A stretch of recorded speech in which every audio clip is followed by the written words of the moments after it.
आला हजरत से वहां किसी ने पूछा जी जुमे की दूसरी अजान कहां पढ़नी चाहिए, तो आला हजरत फरमाने लगे बाहर पढ़नी चाहिए। आपने वो फतवा दे दिया, वहां जनाब लड़ाई शुरू हो गई।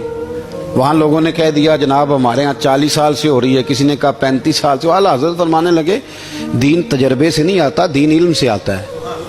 यानी 40 साल तजर्बा हो गया तो इसका मतलब है आप आलिम हो गए। दीन का ताल्लुक तजर्बे से वो इल्म से है। वो बहस हो गई।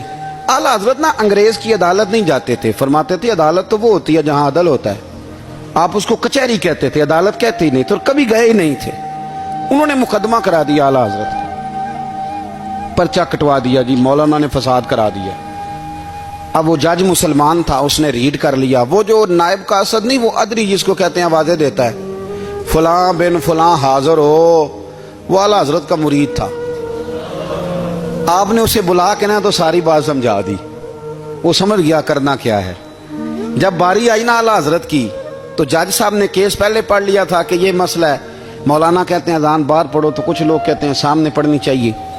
उसने कहा भी बुलाओ मौलाना रजा अली खां वल्द नकी अली खां।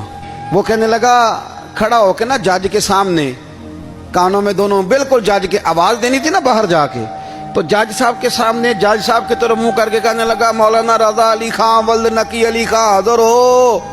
और जज कहने लगा बेवकूफ बाहर जाके कह।